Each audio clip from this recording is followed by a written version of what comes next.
In this particular hour, the conversation is around the culture of impunity and the resounding call for accountability. With us is the Executive Director, Independent Medico Legal Unit, or IMLU, Madam Wangechi Kahuria. A very good morning and welcome to the Radio Generation. Good morning and thank you very much for having me. Karibu tena sana. Asante. I want to understand, and for the sake of the listeners who might be hearing this for the first time, what is the Independent Medico Legal Unit? The Independent Medical Legal Unit, popularly known as IMLU, is an organization that has been in Kenya for over 30 years, born in 1993, founded by Dr. Linki Tui. And our work is really around monitoring, documentation, and providing support towards survivors of torture, enforced disappearances, extrajudicial killings. And so we are a health governance and human rights organization. Our key mandate is a prevention and response to torture. So the whole of torture and related violations. And we are very, very keen on use of forensics documentation. That means the data that we present out there is real, it's factual, it's been authenticated through a process that uses science and the law. We also provide medical, psychosocial support, legal support to victims.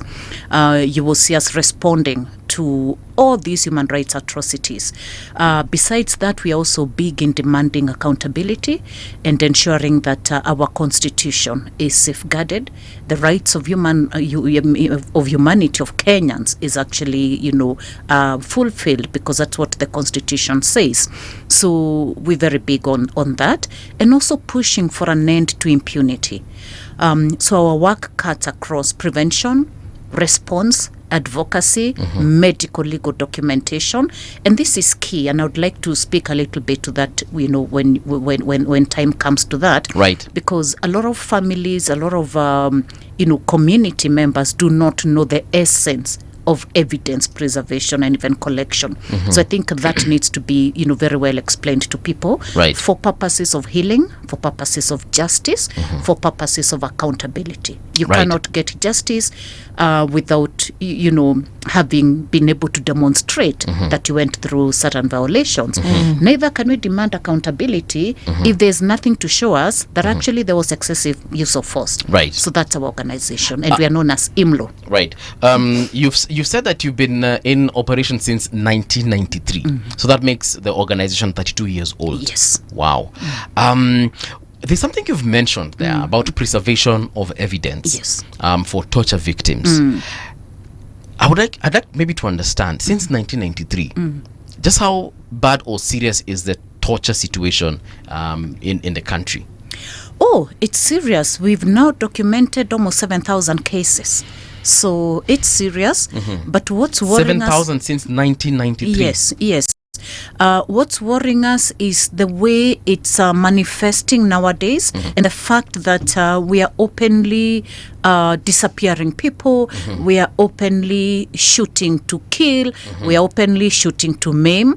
And so this kind of arrogance and blatant disregard to our very own constitution, the legal instruments that are in place, is what really worries us. Okay. That the people who are charged with the responsibility of keeping Kenyans safe, the people who are charged with the responsibility of fighting to ensure that the constitution is safeguarded, the people who are charged with the responsibility of being a service, have ended up becoming a weapon for killing, for maiming, for disappearing, for destroying families, for destroying young people's lives.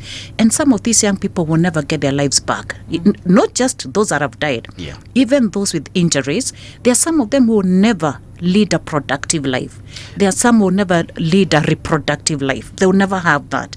So it's not even an easy matter to talk about. We dismiss it when we say last year we reported 63 deaths. So we count the numbers and then we say we are a population of X millions. That's a small number. But these are human beings, people with names. Yeah. I think but maybe to ask a question about because most of the time right now Kenyans are saying that there is increase of those atrocities being meted on Kenyans, but looking at your numbers that you've said, it is 7,000. Yeah, if you are able to break them down as per administrations, the government administrations that we have, what would you say about the current, the previous one, and the previous one? Well, let me give you for the current, because that's easier to do in terms of the current documentation, right? In 2023, we reported 67 extrajudicial killings. In 2024, we reported 63 extrajudicial killings, 69 enforced disappearances during the period of Gen Z protest only, but over the year 89 enforced disappearances. This year, we are between January and July, we've reported 78 extrajudicial killings. So what is happening? Those numbers are almost consistent. So that's about 300 plus in 3 years. Yeah. So you can see how the play is. The others I would have to break it down in terms of regime, and that's a very good conversation, so that we can also review what's happening. But the difficult thing about this is who the target is. These are mostly innocent young people who are either agitating for change or have been shot when they are not even involved in any of the process. Meaning a lot of innocent people who've been gunned down while in their homes, while walking home from school on midterm, or on you've closed school, or you're actually just at home. Bridget died while sitting in her home, So we have a lot of young people who've died and they're not even anywhere. So I think the brutality has become so violent. I mean, I don't even know how to describe it, that we don't care anymore. We actually are going into residential estates and places where people live. Ngong, they went into a residential place and you're shooting arbitrarily. How would you do that? And these are live bullets. So I think the issue is that the way it's manifesting, that really concerns us. And the fact that you just literally open fire, live ammunition onto people. Whether and a lot of and I'll give you the numbers at some point, maybe not today, but a lot of people have been shot from the back. Meaning they're not a threat to you. Public order management, if you must in the very last, as a last resort, it's when you're really protecting your life or the life of the person you're defending, right? If you're running away, how are you a threat? You've seen this young man who was being dragged on the floor. That kind of aggression, use of force so badly, it's concerning. It's unacceptable. It's just not the right thing to do. So that really concerns us. And the number of minors, for example, arbitrarily arrested. We've seen so many of them who spent many nights in holding cells, in police cells, pre-trial. Minors, they were just on the streets or walking. In fact, we have cases of girls who are actually walking to the shops, and on their way back, they were actually arrested. 2 of them are still in pre-trial detention. How old are they? The 2 currently that are there are 18. One just turned 18 when there. She was 17 when she was arrested. So what does that tell you?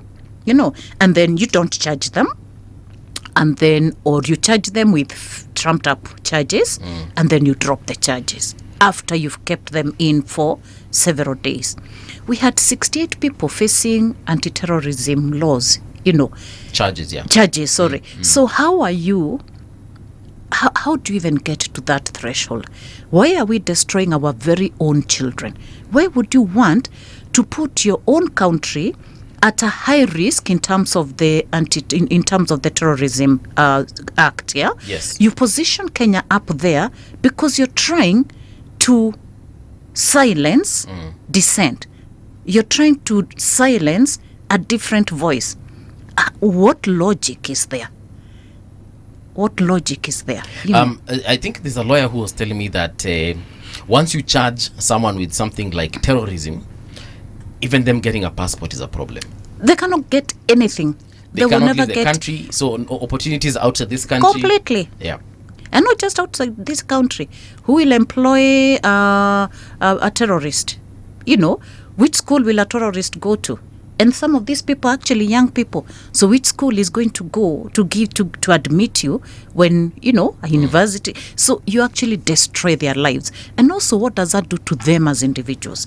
We forget the person. And that's where we come in very strongly. We actually, all our programs ensure that there's psychosocial support to everyone we work with as long as they need it. Why? We assume that because your case has been dropped, or because you were held and then you were released, no charges were preferred against you, you're okay. You're not okay. You can imagine a young person, 21, you're either in university or just about to finish or just finished, or you've just gotten into campus or you're in a college, wherever you are. You've been taken to a court, or you've been arrested, or you've been brutalized by police, or whatever situation you are in. When you go back home, you're not the same person. You're definitely not the same person. We forget that shocks your system. And a lot of people actually are getting mental health situations. They're getting into, and they have to seek coping behaviors. Most of those behaviors end up being those that will mess your life, because you'll go into addiction, you'll get into different forms of coping mechanisms, right? Or you just get into mental health situations, depression. So you start coping with, this post-traumatic stress disorder, and it manifests in many different ways.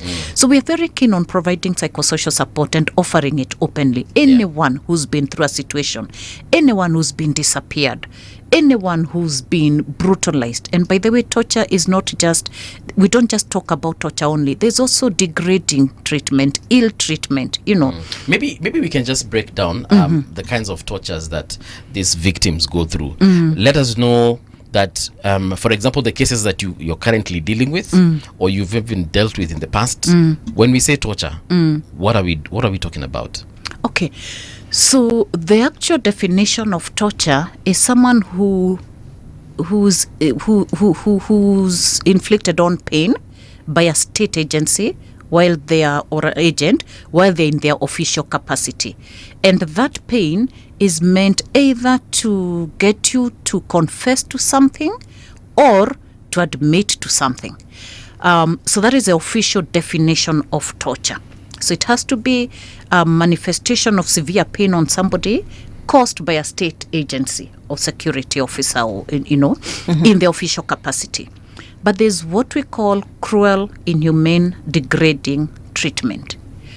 There's what we call police brutality and excessive force. So when, for example, you're manhandled, roughly picked up, beaten, shoved into a police vehicle, when you're blindfolded, put in a car, and they drive you around for long hours, what is that meant to be doing to you? So all these forms of torture, the most important thing to think about is what is intended to do to you, So as a person, you're, number one, very scared. You don't know where you're going. You're blindfolded. You're disoriented. You have no contact with family. You have no way of seeking help. There's use of physical pain. So there's physical manifestation. There's emotional. There's all these things put together. A lot of times it's to instill fear upon you, so that if you are vocal, and that's what we've seen with a lot of bloggers and influencers and human rights defenders, the intention is to make you so scared that you stop doing what you've been doing. So all these people, Boniface Mwangi, Bob Njagi, these are people who are vocal. They are, human rights defenders who go out and, agitate for change. So when they disappear you, when they arrest you and prefer charges, for example, Boniface Mwangi, and they say, we are holding you on initially it was treason, terrorism, and then they dropped it to possession of ammunition. What is that doing to you? So they're intending to scare you so much that you lose your power and you lose your voice to speak out. When a young man, a blogger, Albert Ojwang, the late, when they picked him, drove him around for long, then came in, then they started beating him. That's assault. Yeah, that's use of excessive force. It's actually torture. You're not even supposed to beat somebody, interrogate them in non-coercive ways, in non-violent ways. So the intention here was actually initially to silence him. No, first it was actually for him to, let me use the word, sell or, say who it is that they have been sharing this information with. So they wanted him to confess. Whether he knows or he didn't know, that's not the issue for them. In the street, it's called snitching. They wanted him to snitch, actually. That's what I was looking for. Yes. So they wanted him to snitch. Then when they realized, or whatever, I wasn't there, but you can't piece two and two things together. When he wasn't able to do that, then the intention is to silence you. So, and that is what has been happening with the people who abducted and disappeared, most of them. They were told, should you go out and talk, we will come back for you. Remember what they have put you through. Dark holding cells. You're hearing people screaming all the night through. You've been beaten. You've been denied meals. You've been denied water. Or you've been given small ratios that cannot, fulfill you or meet the threshold for your food and water ratios. So the intention is to waste you as a person, make you doubt yourself, make you question yourself, is it worthy? So that is what this torture does to people. Cruel, inhumane, degrading. When they drag you, my mind always, when I close my mind and I think of the work we do, I always see this young man was being dragged by police officers on the floor, on the ground, hard ground. You can imagine the pain on this young man. You can imagine the injuries on his back. So, such a person is very unlikely to go back on the streets again. And remember, going on the streets is a right. It's one of the fundamental ways of voicing yourselves. So the right to assembly, the right to protest is key, because the available ways of expressing yourself and voicing yourself as a Kenyan is either through the ballot, where you elect your people and they speak on your behalf, through public participation, where they call you for barazas, through media, you send your messages through media or whatever. Those are all allowed ways, yeah? But petitions are actually a fundamental way of expressing yourself, that you realize there's an issue here. We want the government to change because we are taxpayers. And so you formulate your petition. Either teachers are not being paid, yet the law is clear, their CBA agreements are there, so they go out to claim that right. Here, young people, you're overtaxing us, the protest, it's the high cost of living, whatever it is. You actually have a right to go to that office, present your written petition to them. End femicide. Women are being killed every day, young girls every day, brutalized, So you have a right to go and claim your right. So you go petition. So it is provided for. So when the government tries to shut young people, tries to shut Kenyans, tries to shut down doctors, nurses, teachers, trade unionists, it is wrong. And that is their right. So that's how the government has now decided to criminalize and weaponize protests to make sure that people stop speaking. Yes. But you cannot stop people from speaking. And I wish they would listen. You cannot stop people from speaking. You never stop influencers, cartoonists, I don't know what we call them. You never, you never stop people from expressing themselves. What you need to do is sit down, reflect on what is not working, because bad governance, poor governance manifests in all these petitions. That's why people on the streets every day. It's because it's a call for a change. Yeah, we saw this parent, a mother who I can't remember which location it was, but the child was shot dead, the son, and the child was taken to the mortuary, but she went and retrieved the body, took it back home, and she said, I want to keep my son here because I know that at the morgue you might tamper with his body and get rid of the evidence. Yes. Number one, are you aware of that situation? Were you involved in any way? Is that the Ngong one? Must have been Ngong. Yeah, Kitengela or something. Right. So this is important again because this is part of evidence preservation. What has been happening, and unfortunately the last two protests were very badly handled in terms of evidence. So when somebody dies in the hands of police, the police standing orders state that whoever does the act should actually report to their commanding officer.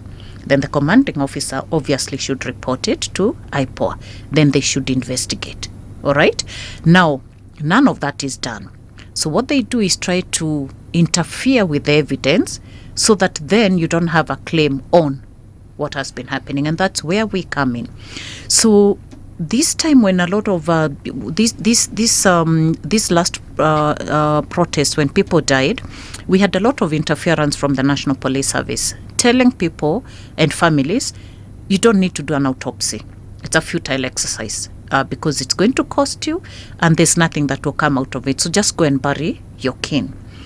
The point here is the autopsies are a key process in collecting evidence.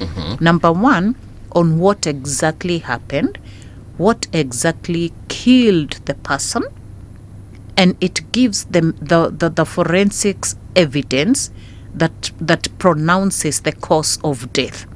What that does, when a family knows the cause of death, they begin to process this death, and they can ask themselves, what do I want? Do I want to seek justice? And what does justice mean to me? Justice means many different things to different people. Some just want a public apology. Some just want somebody to go and say, I shot him, but I was I was either doing my job or something happened. Just acknowledge. Some want a legal process. Some want redress. Some want compensation. Some want, whatever it is. So it means different things. If you get that process, you can then determine, am I going to go to court? Am I going to just accept compensation when it comes? Or how do I handle it? But the most important is closure for the family. So you begin to say, okay, it has happened. Let me now plan for the funeral to lay my loved one to rest. So it's a sequence of things. So when, and a lot of bodies were interfered with. Just let me jump and then I'll come back to the evidence. In Meru, there's a family who had seen, the entry bullet, wound into their kin. When they went back the next day before the post-mortem was to be done, the bullet had been taken off and the body sutured. By sutured you mean imeshonwa. Okay. So what does that tell you? Somebody has interfered. So what they have been doing is interfering with this process, including the non-availing of pathologists to morgues on time, so that families can, because what we do is we offer independent pathologists to witness, because it's a government function, because this person has been shot by police state agencies. So what they were doing is ensuring that there are no pathologists on site, during the post-mortem, so they would be, postponed, causing more pain, causing more trauma. So it was very, very difficult process. So yes, this family, when the mother picks the child and says, "Wacha nichunge," this. Remember, the body is a crime scene. Yes. We actually call the body a crime scene, and we say that dead people speak. They speak because there are very many ways of telling what happened. You can actually tell a whole story from the processes that you undertake. Right. So this mother was right in trying to preserve the body so that the right things can be done to ensure that that evidence is collected. Besides the collecting, there's a way that evidence is stored. It's a very important process. And there's also the importance of how that evidence is presented to a court of law or to wherever it's going. And that's why yesterday's case, when the hospital, this hospital in Ladnan could not do the operation earlier, they were right in saying they want to preserve the bullet. It's a very important process because this bullet can be traced to Officer The owner. XYZ. Yeah. And all they said is they wanted a human rights organization and IPOA to be present. And we were there with Vital Voices as organizations to not only witness the process, but also to offer support to this family. And so we commend what that hospital did, and we commend Dr. Sang, because that is the right way to do. So the issue of preservation of evidence is right, but you can imagine losing a child, then you yourself being forced to preserve that evidence, your own child. So the pain of having your the loved one who's gone in your home, just because you want to preserve evidence. So there's the issue of mistrust. You don't even trust the system. And it is true, we cannot trust the system as it is anymore.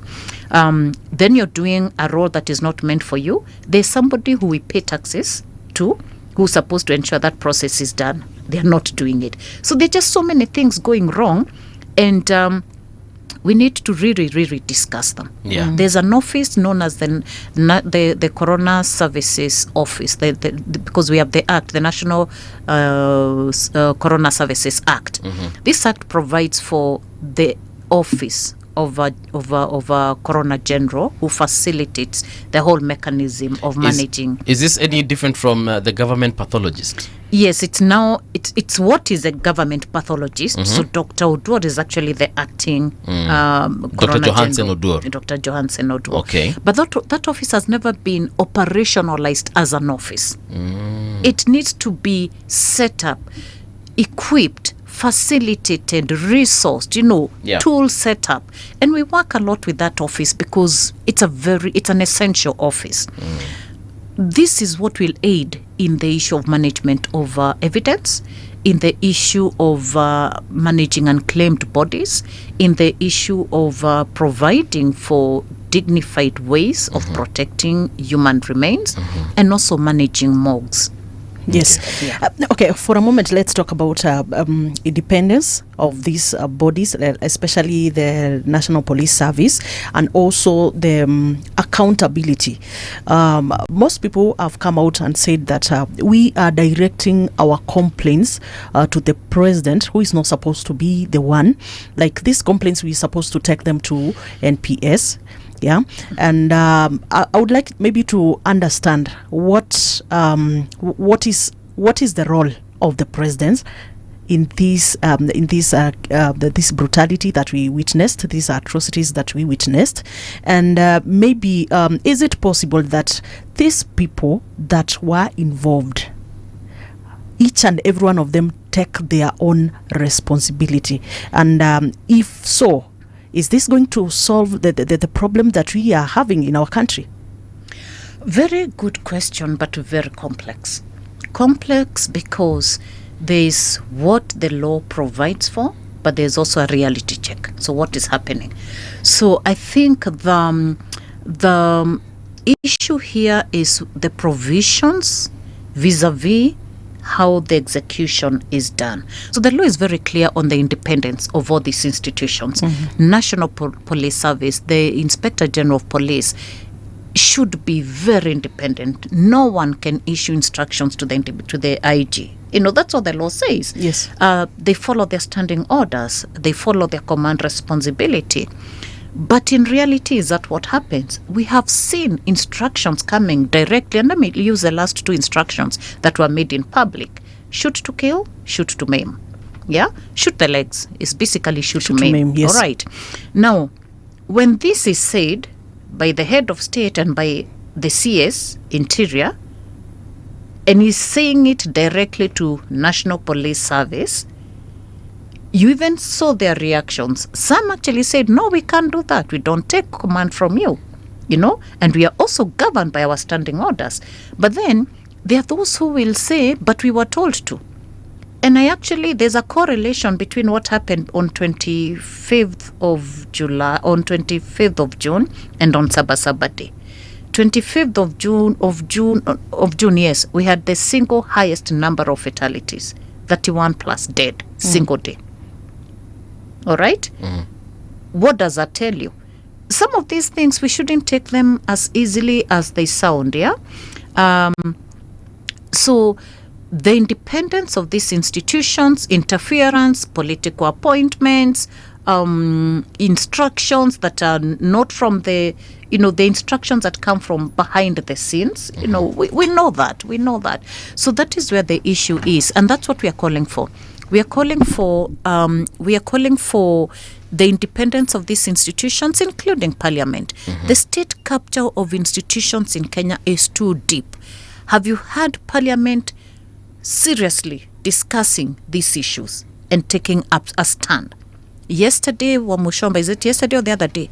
She walked out after rightfully questioning a response that was given by the CS of Interior. Now, last year when the bodies were discovered in Kware, this person was arrested, put in police custody. After a few days, disappeared. How do you escape from police custody? And has not been caught to date. Has never been caught to date. They have been silent. Women are still dying every day. And then we are quiet. And then we say we are following up. If I was Wamushomba, I support her. Honestly, this is not a response we are supposed to hear.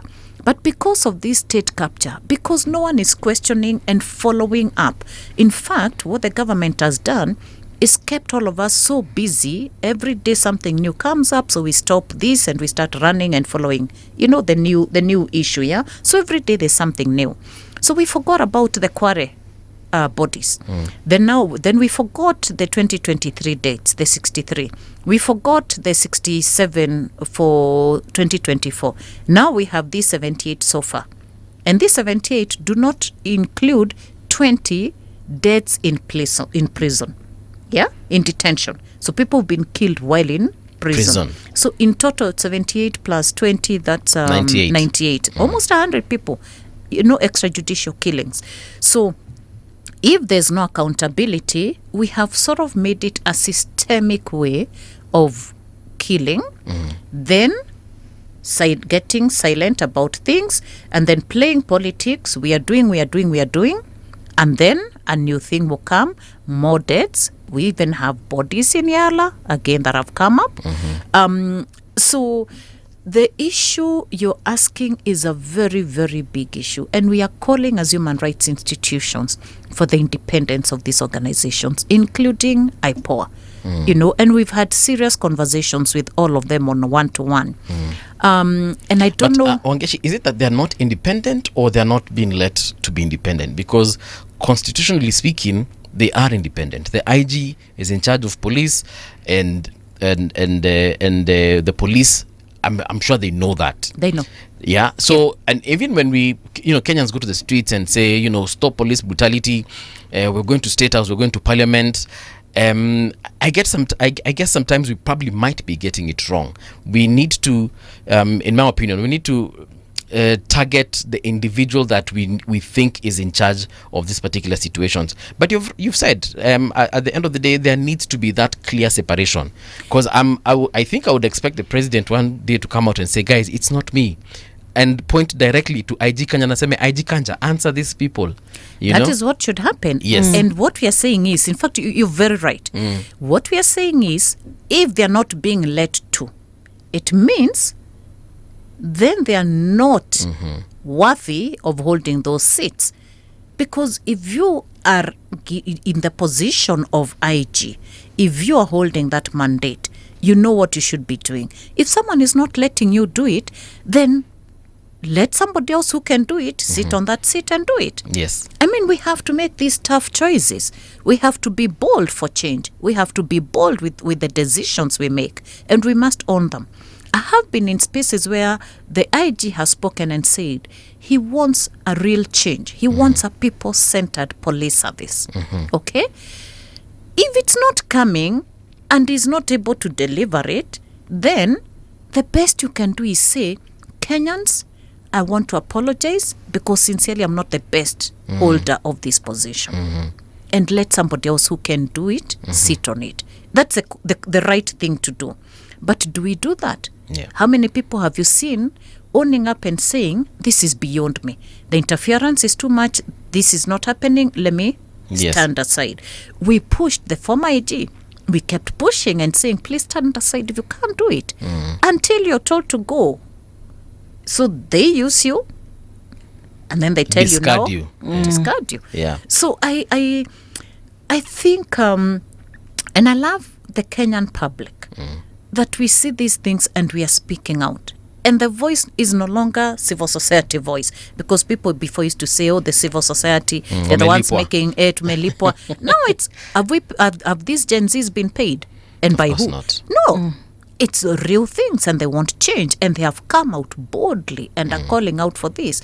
But then for the leaders who want to just sit and hold on to those positions, their day is coming. And their day will come in such a big way that when they leave that office, because right now they feel protected. Yes. They're forgetting that they will leave that office. When they leave that office, we will go down on them because we have to end impunity. So command responsibility, you were in charge. This happened under your watch. This bullet is confirmed to have come from your Officer station A. and Officer A. Both Officer A and yourself will face the rule of the law. We have seen the president said that victims of protests will be compensated. Of course, there's those who come out and clap and say, okay, at least that's a good thing, like the Kenya National Commission on Human Rights. But there are other quarters also who've come out and said, it's like now we are normalizing police brutality, normalizing chaos, because you know what? Come to the streets, we shoot you, you die, we give you a check, tomorrow, repeat. I don't know. What's your feeling on that? Interesting conversation. The thought is good. Definitely compensation for victims' families, for survivors, is the right thing to do. But how is it being done? Who is doing it? When is it being done? How do you start talking of compensation on the 6th of August? And on the same day, you have young people being taken to Kahawa law courts under terrorism charges. How do you talk of compensation when we have people in hospitals nursing bullet wounds and you've not acknowledged and said the government is responsible and apologizes? You know, compensation is not the end. It's a means. You know, it's a means to recover to give you some meaningful life, to probably enable you be productive, but it doesn't take away the pain. So you kill, you maim, you compensate, you're still carrying on with the atrocities. It can never be. So the right thing to do for me would be, and I'm happy for families. Actually, we've been pushing for compensation, to be very honest. But remember, there are a couple of things I would want to raise. One, there's an institutional framework for compensation and reparations. So currently we have several mechanisms. There's a Victims Protection Act that is in place.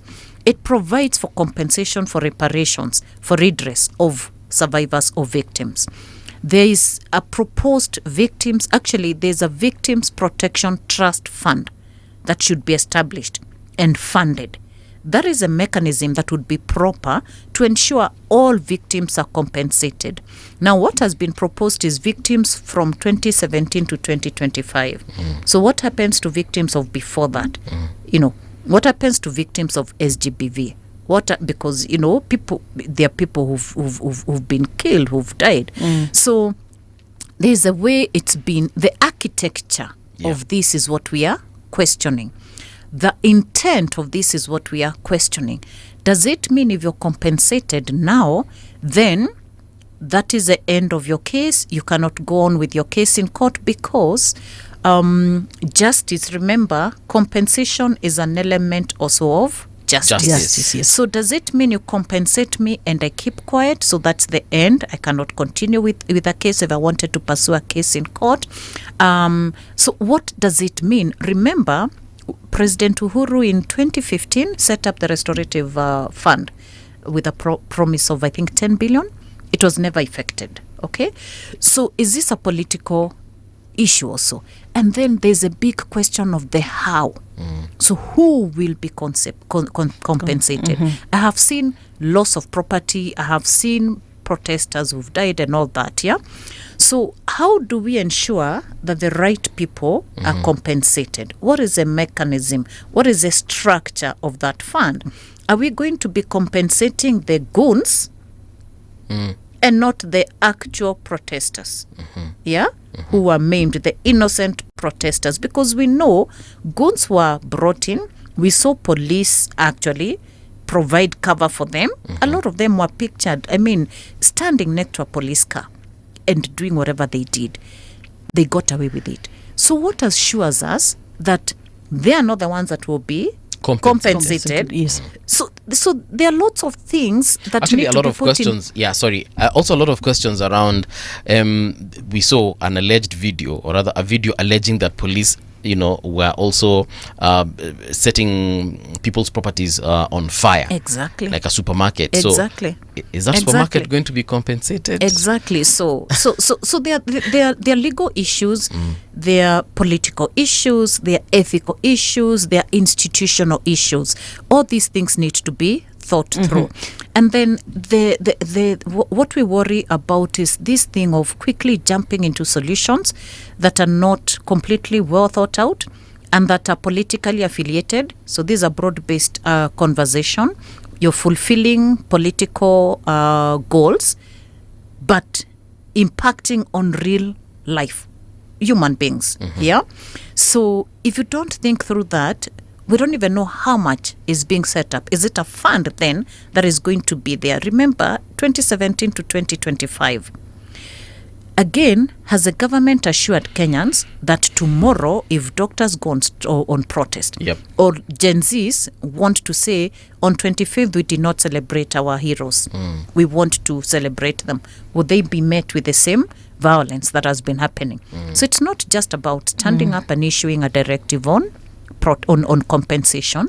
It's a real process of interrogating, of putting structures in place, systems. But the idea of compensation, it actually is what is provided for in law, but it's not just compensation, because it's not just meant to be monetary only. There's justice. It's a whole mechanism. I would just maybe to understand, maybe what do you think your role will be in this committee that the president set up for these compensations? Maybe, the role of the human rights. Last conversation that you're talking about, of course, we were at the level of accountability, we were at the level of compensating. And the question or the point that you made is that it is not about compensation. Actually, it's about justice. Is justice being served? It is about these families that atrocities have been committed to their loved ones. Is justice being served? So, and about the compensations that you're talking about, there is this question on the committee that has been created, the commission that has been created. Actually, you were asking if the names have been published. And I don't think we already have the names, but of course we have the chair, who is Professor Makau, who is leading that whole team. And of course we are expecting that in that committee they are going to put the rightful stakeholders, the people who are going to make the right decision about the compensation. I don't know, what's your take on that? Again, my take is that remember, we are putting, I think, the horse before the cart, or whatever the conversation. Do we have the right framework? I go back to that question, so that even in terms of the committee being put in place, it's a committee that has gone through an inclusive process in terms of determination, selection of that committee. It has to be inclusive in the fact that it should have representation of survivors, victims' families, and how that would be done is another issue. So it's not just about having the institutional framework or the structure. It's also the how. And why we are raising this question of the how is because we've seen a lot of what has been happening is a lot of political appointments. So when you have political appointments, that should govern a non-political issue, because compensation should not equate to politics, right? It becomes a little challenging. And so I don't know, I haven't seen the list, but it has to be, and I hope, number one, there has been consultation with the Attorney General's office where the Victims Protection Act sits, because that is the holder, that's the office that holds this act or is responsible for the implementation of the Victims Protection Act. So I hope there'll be those conversations.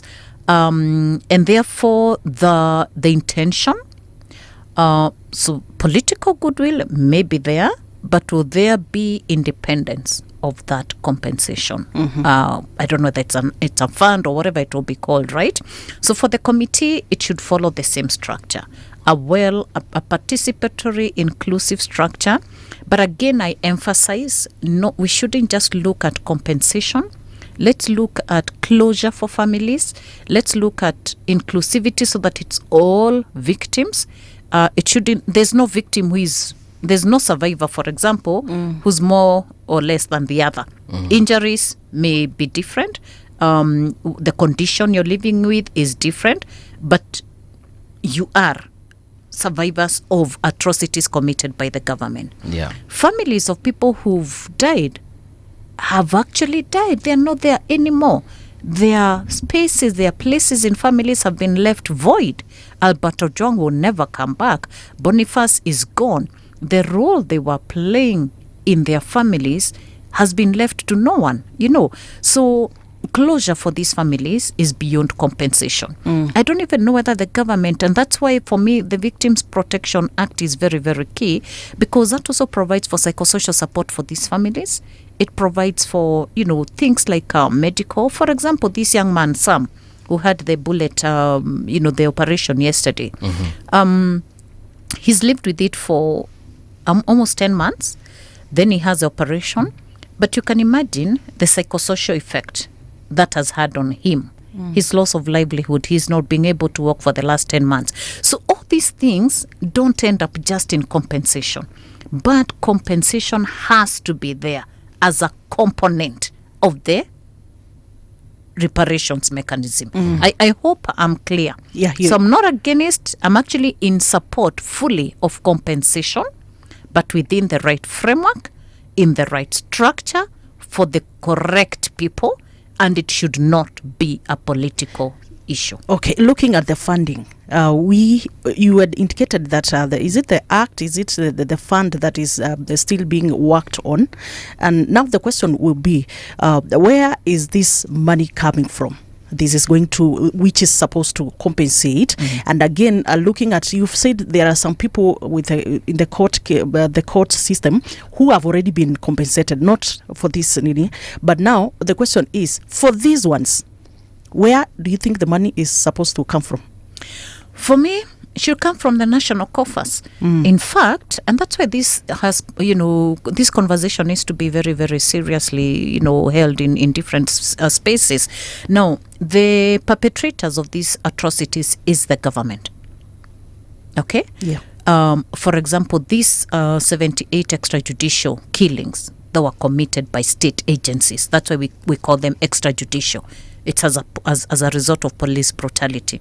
They have to come from the national coffers because this is government perpetrated atrocities.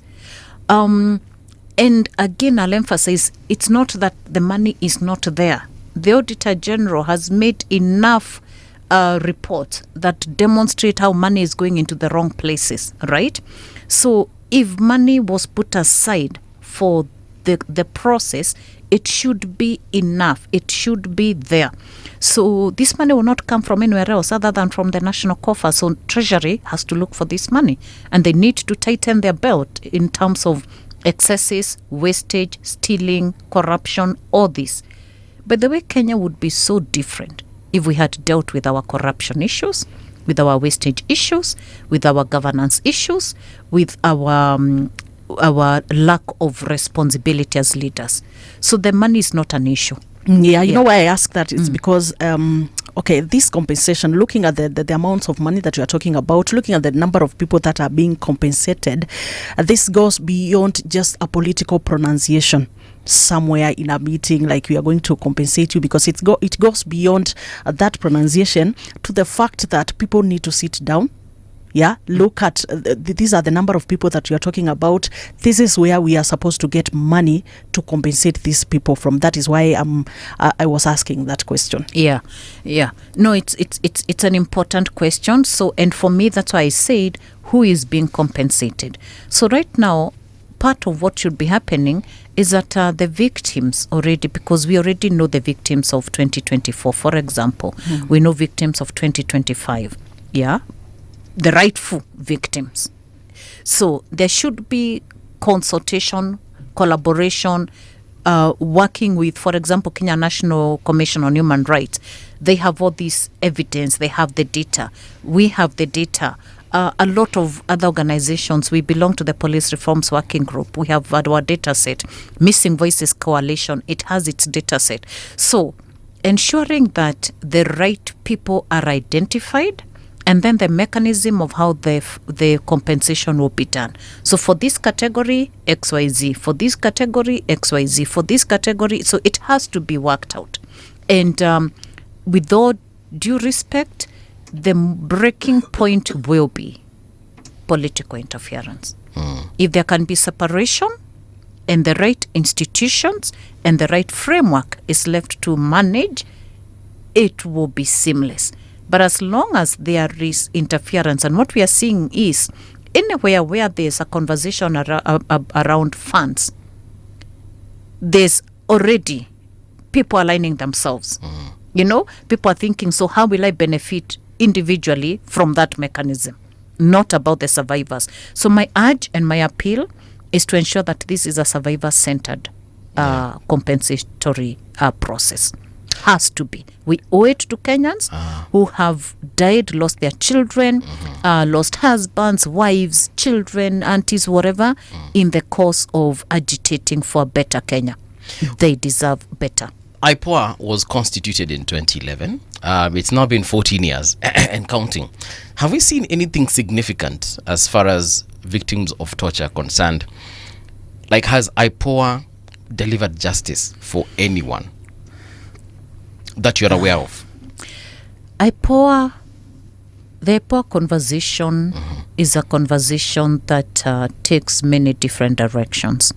One, it has a very clear mandate.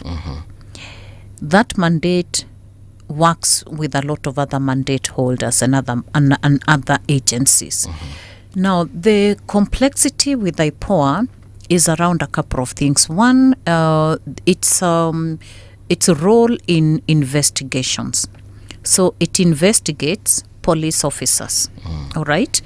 Now, they don't have the powers to arrest, neither do they have the powers to prosecute. The prosecution powers are with the Office of the Directorate of Public Prosecutions. There are lots of challenges in the arrest mandate. So one of our agitations has been that IPOA gets an expanded mandate to arrest and investigate, then hand over.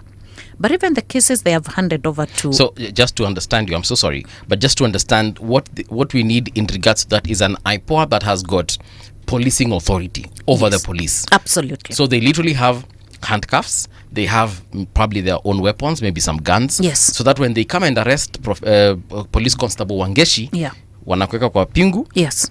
To which police station do they take you? So those can be worked out. And why it's important is because police have their own codes, all right? And you've heard of the Blue Code of Silence and all that. Now, IPOA will go to a police station X and say, we've completed this case. This is a file. Arrest so-and-so. Now, can you imagine Constable X going to arrest DIG? Of course not. Or arrest, So it's so complex, I mean, So the independence should actually include that power, so that you take away this blue code and this loyalty and this loyalism and protecting your own.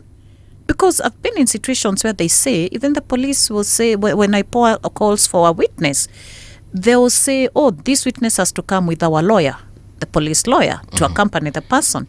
And they'll be so busy and busy and busy, they'll never get time, But they don't have the mandate to insist you must come today, because they could actually then arrest you and bring you in, yeah? If that was sorted out, it would give them a broader spectrum to operate within. The second thing around IPOA is their relationship with ODPP. Okay.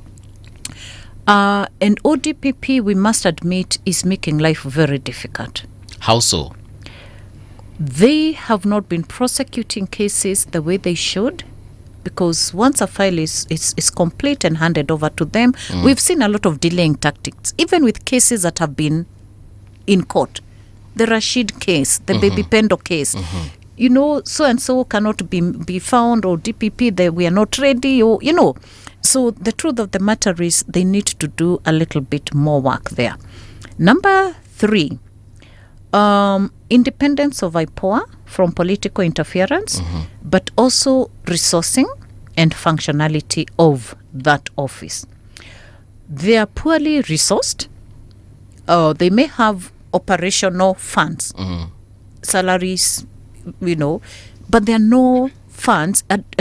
There's not adequate resources that are given to IPOA for investigations. For example, the number of investigators they have are not adequate to the number of cases that they could be handling. Right. So there's an actual factual delay.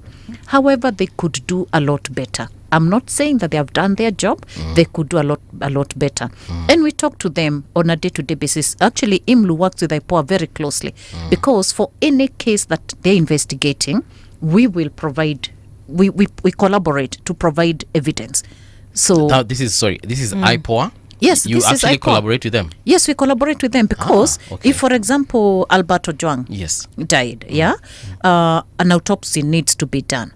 IPOA is not resourced enough to ensure they have the mechanisms needed and a pathologist witnessing the process. They will have at some level they have. At some level they have. This but is actually independence, this is very shocking news. We work with them. So you will always find IMLU there to witness. We are the ones who provide the pathologist to actually witness and document. And now we share that evidence, but we are the ones who stand in. Okay, they will have their photographers, this kind of investigators, but their services they do not have. So we literally work with them very, very closely in terms of evidence collection and management. Okay. But if they were better resourced, they would be very functional. And then obviously the question of independence. Yeah. So that is a bigger question around IPOA. But their name is literally Independent Police Oversight Authority. Yes, that is what their name is. But we spoke earlier on in the show that there's what the framework provides for and what the Constitution provides for. But are they independent? Mambo kwa ground ni tofauti. Mambo kwa ground ni tofauti. Sorry. But anyway, let me just say quickly that the current IPOA board has been putting up a good face out there. They have been committed to ensuring change. I want to urge them to demonstrate this change and the faith Kenyans had when they came on board. And I hope they can do their job without fear, without favor or intimidation of any nature, and just deliver. Yeah. Because we have seen similar bodies, like in the United States. I think theirs is called Internal Affairs. Yes. And from what we see in the movies, I hope the movies are very accurate. Sometimes they exaggerate. But from what we see in the movies, we see IA agents, arrest a police officer, like literally arrest, put him in handcuffs, sometimes even chase a police officer down and put this person into custody. And they even have like a station where they take and they do interrogations to this particular cop, and I think they are based in almost every state in the US. So what is stopping us here in Kenya? We've had 20 since 2011 IPOA. What is stopping us? Because we can clearly see that this is not working the way it's supposed to work. Yeah. What is stopping us from actually giving them the weapons that they need to actually go after police officers? For me, I think they do not have the teeth. They have everything in writing, but in terms of the teeth to bite, here you go. What is stopping us from giving it to them? Even before we go to IPOA, there is an internal affairs unit. Oh, we also have it here in Kenya. Yes, we have an internal affairs unit in Kenya. It's one of the departments within the National Police Service. So this is they are charged with the responsibility of investigating mostly disciplinary issues within the National Police Service. And that mechanism, so they also investigate their own. But again, there's been a very strong code, blue code, right? And 2 years ago, we had a strong IAU office, and they began to really investigate and document cases. And then all of a sudden, all of them were transferred. So in which regime? Just to be sure. Of course, the current regime. I'm talking of. Oh, it didn't happen during the Jubilee government. No. This current the last when were they? They were transferred. I think last year, early last year or the other year, end of the other year. So again, they are all transferred, and those cases collapse. It takes again, and these are people who've been trained, they have been, they have a different mandate and responsibility. So again, the independence of the IAU office, it's within police service. Yes. But it has a very distinct role, but they're not able to perform. Does it make sense if a husband batters his wife, for the husband to investigate himself over this wife battery? Actually, make it better. The husband calls the brother to come and investigate. Okay. So I have been beating my wife. Then I call my brother, who loves me very much, by the way, to come and investigate why and how I have been beating my wife. Yeah. And provide. And he also beats his wife. Oh, and even he beats his wife. Yes. So these are two batterers investigating it. Exactly. I get now your point. So you see, So this independence issue is actually a very big issue. If IAU was strong enough, we would handle most of these cases even before they go to IPOA. The cases that go to IPOA, they face all these challenges, and they face, I agree with you, even the teeth to bite at times is not there. You've seen Kenya National and how they have been bashed. It's a government entity, and they document atrocities, and they're being asked, we fund you, where are you? So what has happened? They are defunded. I think this year they have been given 500 million or something. Oh, you're talking about the Kenya National Commission on Human Rights. Okay. Yeah. So the punishment thing, so you speak, you start issuing these numbers, you're collaborating with civil society, we defund you. So this carrot and stick game, same to IPOA. You start biting, we defund you. People now start protecting their space and their job. So the government, the issue of defunding actually, and somebody needs to do a proper, I hope the Auditor General can do a good documentation of which institutions have the least money. You'll find that most of the human rights based entities have the least monies. Those entities that are doing a lot of nothing but talk show, not talk shows, just talking big, are the ones that are really funded. So we've seen declining budgets for Kenya National Commission on Human Rights, declining budgets for IPOA, under-resourced in terms of human personnel, human capital. So there are all these games that are not easy for the public to see, but there's so much happening. The other day, Kenya National actually could not even fuel their vehicles to go and do the work they were supposed to do. Monitoring. Way. I'm telling you. Fuel money. I'm telling you. Sasa pia hawa ni wale wa tuma mafuta tukuje.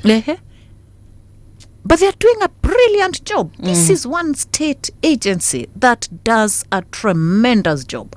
They just launched their Defend the Defender report 2 days ago. Good details about, the atrocities committed against human rights defenders between 20 and 2022, and they have some numbers there. And they have detailed the impunity, the disregard to rule of law, all these things, So they have been doing an excellent job. We work with the Kenya National Commission on Human Rights every single day, literally every single day. Because when a death happens in custody, we work together to investigate. When a death happens in prison or some atrocities in prisons, or because state officers are state officers, so as long as you perpetrate a violation, we come in. Kenya National doing a brilliant job, under-resourced. Okay. And you almost saw the interference politically with the selection process of the chairperson. No, so they start with those things. You put in place somebody that you can manipulate, somebody, just to fulfill your numbers and your commitments, broad-based, and then collapse the leadership. Yes. You muzzle up the leadership. Yeah. And then defund them, and then bash them. Yes. And then create that negative vibe around them. So these are the things they do. Speaking of funds, there's David Murimi. First of all, salamu zimfikie Wanjala Douglas. But David Murimi is asking, where will the money for compensation come from? It's not the right direction. I know we had tackled this whole compensation thing, but it's a valid question because you said this country has got a lot of money, and we know for a fact. Yes. Because former President Uhuru Kenyatta told us we lose 2 billion daily. Imagine. And from the Auditor General, we can see report after, like, I think sometimes we wake up and we just see mina patanga alsas na report ya nani. But she's saying, he's asking, Douglas is asking, pesa itatoka wapi? You said there's money. Iko wapi pesa? Douglas, thank you for that question. We need to tell the government to stop putting money in their pockets. This flashing of watches that cost I don't know how much, a suit, a shoe that cost I don't know how much, you haven't made that money legally. You haven't made that money legally. So where does this money come from? So the thing is, instead of wasting and putting money in people's pockets, our taxpayers' money needs to be used in the right way. It needs to be used in a way that makes Kenya a better place to live in. It needs to be used in a way where all our children, every Kenyan can access good education, can access good quality healthcare, can access anything they want. Good roads, good markets, farmers can farm properly with inputs that are affordable. So the issue is where we take our money, prioritization, the kind of projects we are doing, empowerment programs that are rewarding and just being used as political campaign spaces and tools, and it's not going in the right in the right way. But if you had a framework where our money, our budgets are well done, devolution came in with a very, very good idea. It was a very good idea, and they're having the devolution conference. How are the counties delivering? How much is really going into the development agenda? And you can wake up and see the expressway. You wake up and see Thika Road. You wake up and see this and that. There's change. What visible change are we seeing now? Where are these monies going? So it's about prioritization. It's about putting money in the right places. But it's also about respecting human life. What is happening with the extrajudicial killings and forced disappearances, torture, is really disrespect to human life. It's not caring that life matters, yet it's a fundamental provision in the Constitution. So everything boils back to our Constitution, but the money is there. Okay, maybe to ask the role of the judiciary. We have seen our courts, we have the Constitution, we have the rule of law, we have everything in our country. But now when it comes to serving justice, sometimes we have problems. When it comes to fighting corruption, we have issues. We never see the end of all these cases. So someone was asking me, is it that our Constitution, the law is unfair? Actually, somebody was asking, is it that it is unfair? Because of course it is the law that will tell you that someone is not guilty until he's proven guilty. The same. And of course, looking at some of the examples that we have had so many leaders accused of misusing public funds. We have seen the cases like the case of Boniface Mwangi, whereby everybody could see. We could see what happened. We had cameras all over. We could see, but then somebody has not been they've not yet been found guilty. For example, if I may ask, is it that the constitution is unfair, the law is unfair, or is it the problem is the judicial system? The problem is an ecosystem problem. It starts. It's a whole of system. DCI, they are all in conducting investigations, putting evidence together. How then is it passed on to the next level? And you've mentioned a good example. Sorry, excuse me. So if you ask yourself, Boniface Mwangi's case, for example, these young people who've been presented in different courts, their cases are taken to court so quickly. But politicians, we've not been able to gather this evidence. We still need this time to gather evidence more and more. And you only do that for these young people when you want to hold them in pretrial detention to frustrate them, not because you're following the law, right? So we use systems to protect the political elite. And what we are calling for the judiciary, and we've had these conversations, including very recently with the Chief Justice, independence of the judiciary, and we've seen them being pushed and harassed and intimidated even in public. But I want to commend them because in a way they have held their head high, and they have said we'll still continue to do our job. The judiciary is normally, it comes at the tail end. So depending on how your evidence has been collected, so I go back to the question of evidence collection, preservation, and presentation in court, yeah?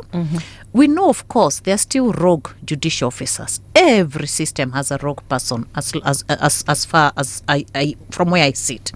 But in terms of the intention, in terms of the way the judiciary has carried itself out, we have seen some very competent judges. We've seen competent judicial officers dealing with cases, not being intimidated, and even pronouncing themselves. But obviously, there's still a level of improvement that should be done. But remember, and what we've asked the judiciary is to fast track cases. So corruption cases it's a nightmare. They are delayed, they are derailed, there's corruption from every corner, So by the time even a judge makes the decision, it's been in court for very long. Same to compensation cases. You find people frustrating the process so that it's not determined. Police brutality cases, these are the ones that hardly get any justice. You've seen with Albert Ojwang, the key culprits are out. They're out. So there's a lot of interference, obviously, with the whole process. And that's what I'm saying. It's not just a judicial issue. It's an ecosystem issue, right? From DCI through to IPOA, through to the DPP, all the way. But the judiciary needs to fast-track cases. They need to pronounce themselves very strongly. They need to remain independent, completely independent, and keep away from executive and from the political sphere. That's the one thing I would want to encourage the judiciary to do. As far as engaging the legislature, where is IMLU on that, just to ensure that, because you deal now with the people on the ground, you see these things firsthand, you deal with the victims and their families, in terms of engaging them, just to ensure that we have good laws, where are we there? Where are you there, rather? At the moment, it's a little difficult because it's been difficult to get hold of legislators. The kind of bills they have been putting out are ridiculous. So we've actually made submissions on various bills that they have put up, mainly around participation, around protests. There's the protest and demonstrations bill that had been put up. There's the recent Njokindongo's bill on protests. So we've engaged very strongly, and we've put our comments, we've made submissions, but we do not have a cordial relationship because they are not really readily available. Most of them hold a very politically, sort of influenced conversation. These bills are not putting them out in the interest of the public or for a better legislative process. It's more so to manage the broad-based government goal and objectives, right? And to silence people. It's not for the people's benefit. So one of the areas we really have to work around is engaging the legislation, having a process that is meaningful and that is people-centered and constitutional based. It has to be enhancing constitutionalism. It shouldn't be about anything else. So I think our big disappointment is actually state capture of parliament. Right. That so we must. There's no way, because I understand even private citizens can present bills to parliament. The process is where I'm a bit murky on. But there is no way civil society can actually present or find a way of presenting, sponsor bills through a parliamentarian or I don't know any other process. There's absolutely no way. No, we have, including even policies. For example, now the police have been working on the policing policy and all that. Yeah, we are part of the. We've been pushing to be part of the process, and we've given our inputs as a police reforms working group. But there's a parallel process where internally they manage the policy development, yeah? But let me give you a good example. The Victims Protection Act. We have had a very beautiful relationship with the Office of the Attorney General, and specifically the new Department of Justice, Human Rights and Constitution. Very good relationship. So several civil society organizations have sat in that process, contributed, analyzed the current bill, tweaked it, realized even tweaking this and amending is not going to work. We're at the point where we've said, let's just overhaul it and have a bill, an act of parliament that can be responsive to the situation. So it will address reparations, compensation and all that. And we've invested very heavily in that. So that is a very good process I can share. We've done the Witness Protection Act. We were part of that process. The National Coroner Services Act. We were part of that process. So civil society literally works with the different departments to put, bills in place and to work on laws. But I'm saying the current challenge is the goodwill, especially with Parliament, to have conversations that are not necessarily politically affiliated, those that address the provisions of the Constitution. Have we ever had an activist who's ever gone and vied for opposition, became a parliamentarian, and brought actual change in Parliament? Omtata is there. I forget Omtata. Omtata has done a very good job.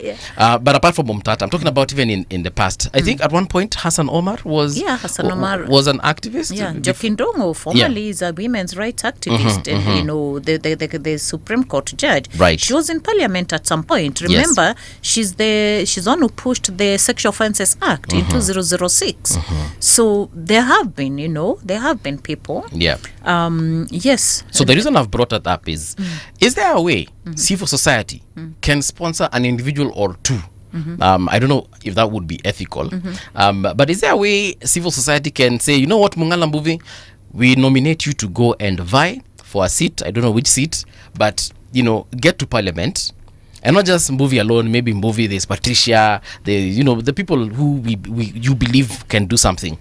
And as civil society sponsor them so that they can get to Parliament and they can actually, they can make an actual change as far as legislation is concerned. Because I feel like, and Fanyamambo Kinodia was here and he told us that devil worshippers and people of all sorts of manner of evil things will convene at night when we are sleeping. We are tired, tumejenga nchi, we have gone to sleep, but now the evil people come together and they say, you know what, we're going to sponsor a couple of our own. They're going to get there and they're going to front our interests. So if the evil ones can do that, why can't do I call them holy ones? And the uneval ones do something similar. Now, you have to ask yourself, which civil society? So civil society is big, it's Yes. broad, it's huge. Muko wengi. We took over 10,000, I think, you know. But anyway, so the human rights and governance sector, our sector, the sector that we spearhead, we are really keen on the safeguarding of the constitution, on good governance, and the protection and promotion of human rights.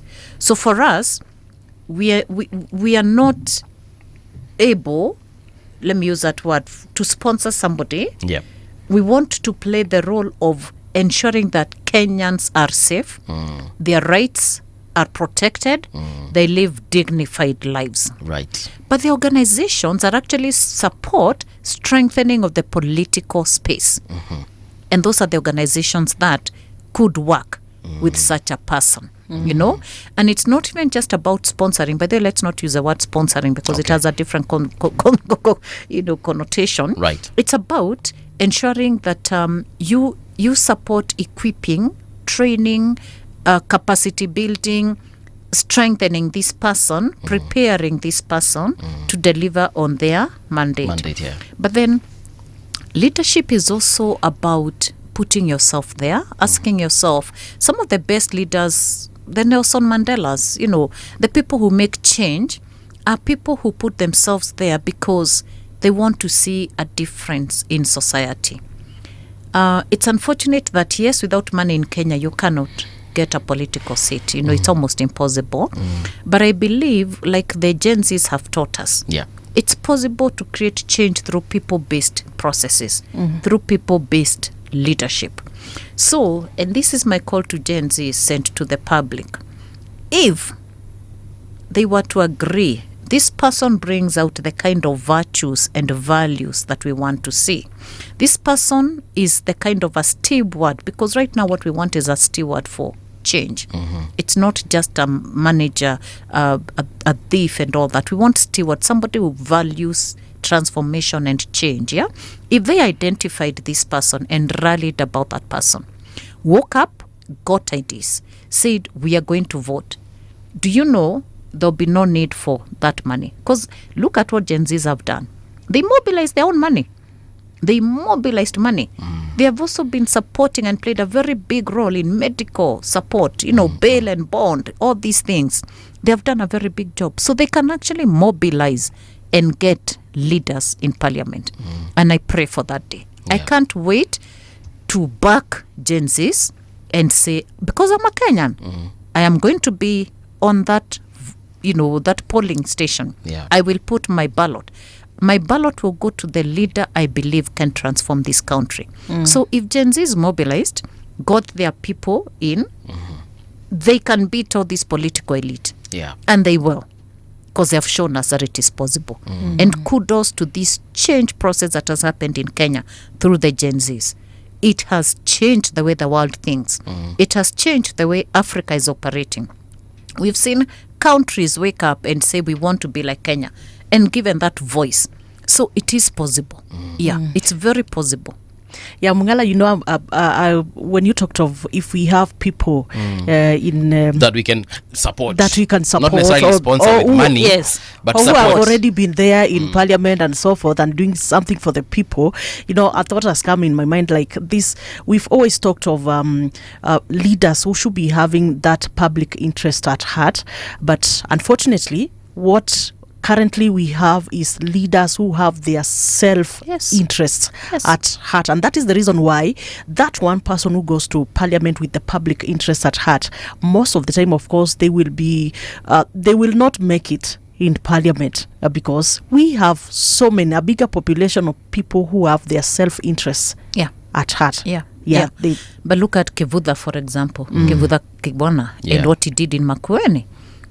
Former civil society person, constitutional, somebody who believes in the constitution. He went and did things that people had not seen being done, was able to mobilize and change Makueni County. So it's possible. It really is about just what you've said, you've nailed it. It's about, why do you want this position? And what is happening is, because these campaigns have become so expensive, and for you to get a seat, it is political and you have to be affiliated to so and so. You borrow money from them, or they lend you money, or they sponsor you, or they stand with you. So when you get in, all you're doing is stealing to repay. By the time you're finishing to repay what they have loaned you, or what they sponsored you with, or whatever they did, you begin now to steal to make sure you defend your seat. So you first of all still pay back. Yes. Still put To some in the defend. pocket. Yes. Then still now for the next election. The next election. That's why Kenya is always in campaign mode from day one of the elections to the next, because it's so money-minded. And that's why the political conversations around political parties funding, around, what is the cost of a campaign, why, use government facilities for campaigns. It's such a big conversation that needs to be had. But the bottom line is that it will come to people's sovereign power. We have seen countries that have changed on the basis of an ideology. We have seen countries that have changed on the basis of tumechoka. And Kenyans wamechoka, and they have been saying they won't change. I mean, we saw that with the Arab Spring. Yes. That individual who, burnt himself in Tunisia. And then it sparked the entire issue that we saw as the Arab Spring. Yes. But that was, for me, that was, what is it called? Like lightning striking moment. And they say lightning doesn't strike twice. Perhaps the next time we shall see that thing is in another, I don't know, maybe millennia. I could be wrong on this. Do we even have the spine as Kenyans to effect that kind of change? Would you in your mind have ever imagined June 25th, 2024? No. So we have it. But right now we can see that the momentum for that has gone down. Even the conversations online, and that's just my own what is it called, analysis. We are seeing now people are like, okay, maybe the streets are no longer the direction to go. Let's think of something different. You don't have to win a seat on the streets. You don't have to win a seat on the streets. And that's what Gen Zs have taught us. Yeah. Besides their being on the streets, they used the online space so well that it was completely impossible to even know what is happening at one point or another. So it depends on the structures people put in terms of wanting the change. If we want the change badly enough, we will get it. If we want that change so bad, we will get it. Yeah. And I think it's not going to take forever. It's not going to take forever. No. When you see what happens is when you keep bashing people onto a wall, you bash them. That uprising will come, because there's a day no one will be able to take anything. Right now, you've hit farmers, you've hit teachers, you've hit students. I've had very young people, I won't say who, saying, oh, now we're going to be paying for exams. You've hit the university education system. People cannot get health. People cannot get, good quality education. So you've literally hit every sector. Yeah? Matatu industry. The other day I was reading they were in court over some charges, after a day when the leadership of the Matatu Owners Association or something was seen with Kalonzo sometimes back. Then they were arrested, or they were called in, and there's been a case going on, right?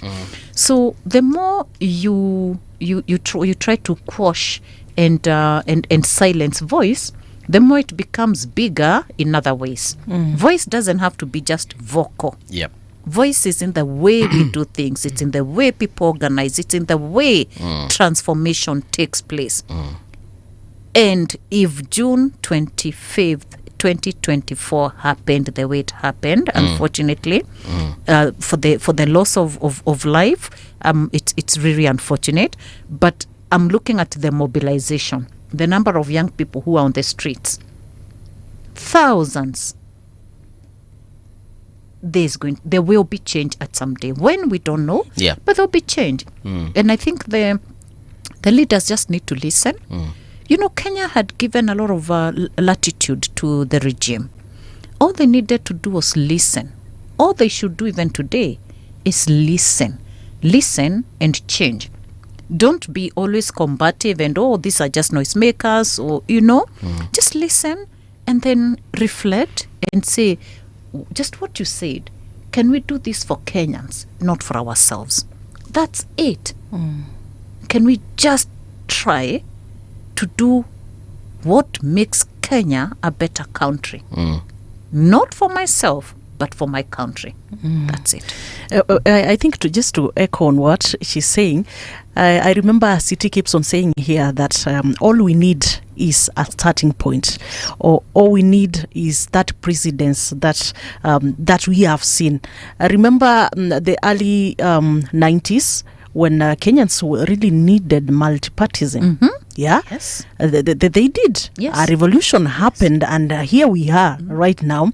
When Kenyans got tired, like the 2024, the Gen Zs, when they felt like, this is enough, they came to the streets. So City keeps on saying that all we need is a precedence, somewhere we can refer, like this happened, so it can happen. You wouldn't have said it better. Actually, I don't know, I forgot that. Single party to multipartyism. It had never looked possible ever, but it happened. So change will happen in this country one day. Way or another. One way or another, one day it's going to happen. We're coming almost to the tail end of this interview, and I'd like now to understand in terms of going forward, what would you say that as IMLU you have achieved? And probably you can mention in terms of, because of the work that you're doing, have torture cases gone down, apart from what we have seen in the recent 1 year? But have torture cases gone down? What can you report in terms of progress? Okay, thank you for that question. One thing I want to acknowledge is that the work IMLU does is a very difficult work.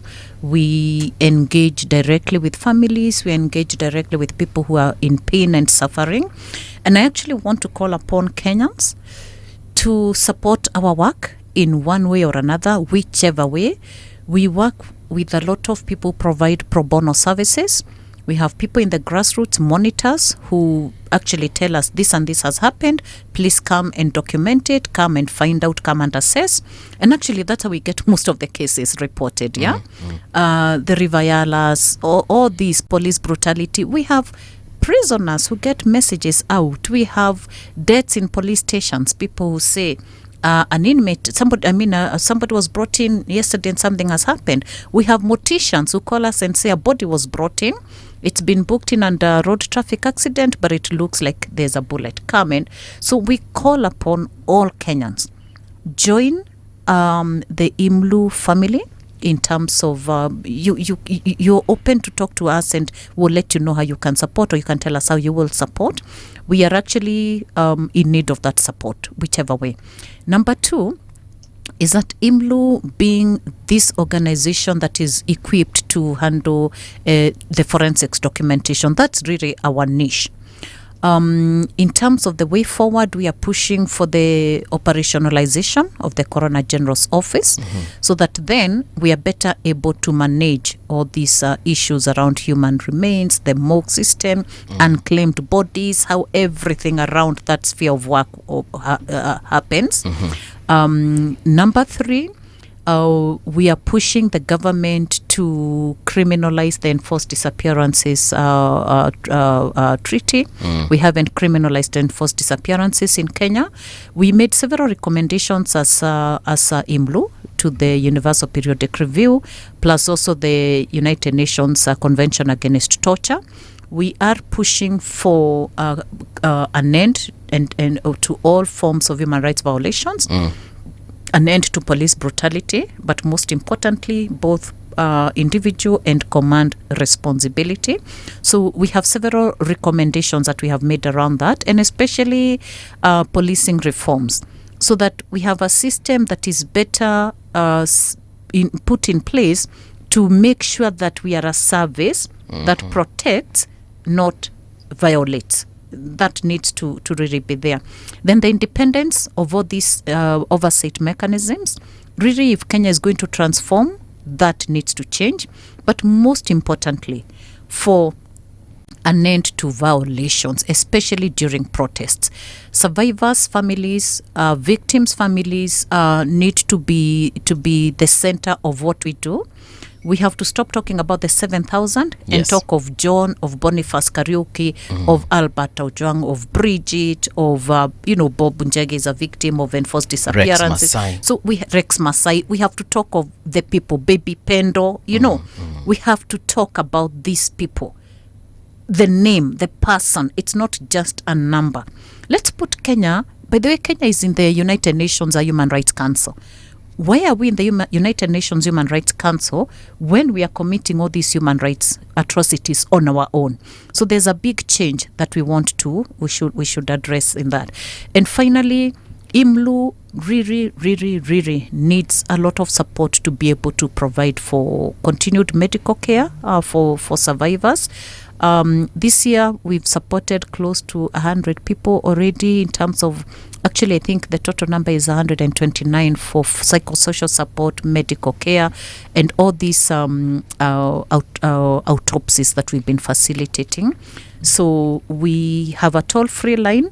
Please report. The biggest change comes when people report, when people know what they need to do, and then take action by letting organizations that handle these issues and then participating in those processes so that we are a bigger voice.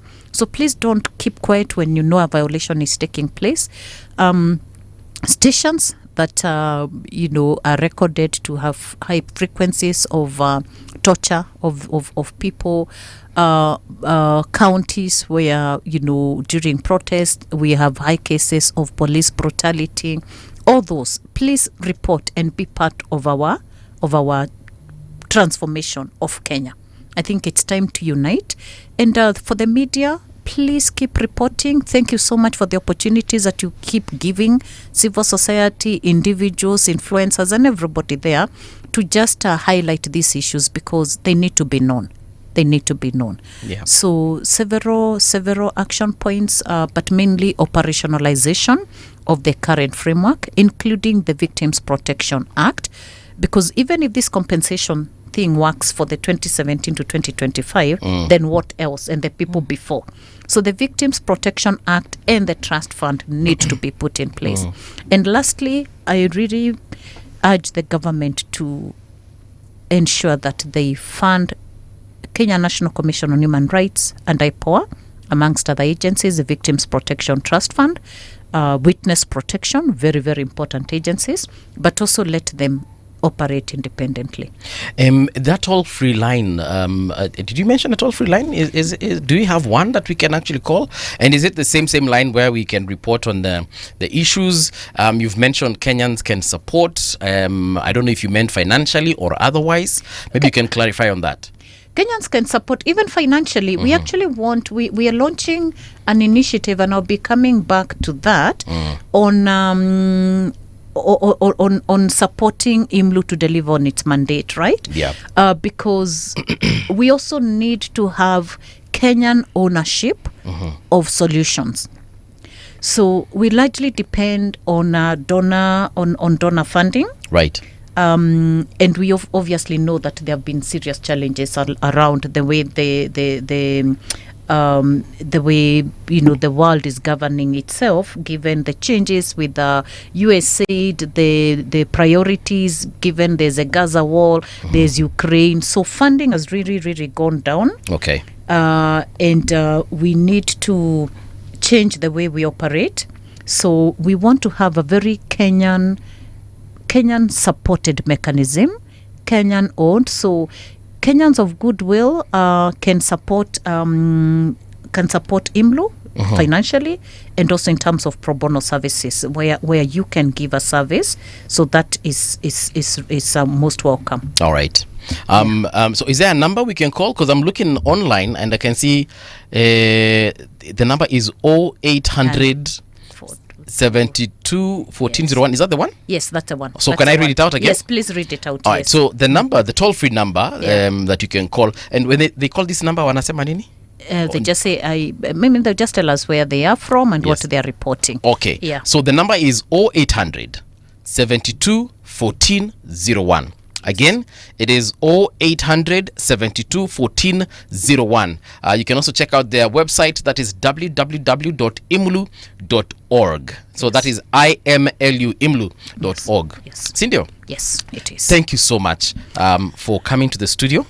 And as usual, I usually say the conversations we have here are conversations that will shape this country to become better. Oh, yes. Yeah, Oh, so yes. you're welcome anytime. Let's have these conversations because I believe the work that you're doing is very important. And thank you for the good work you're doing. Asante Thank sana. you so very much.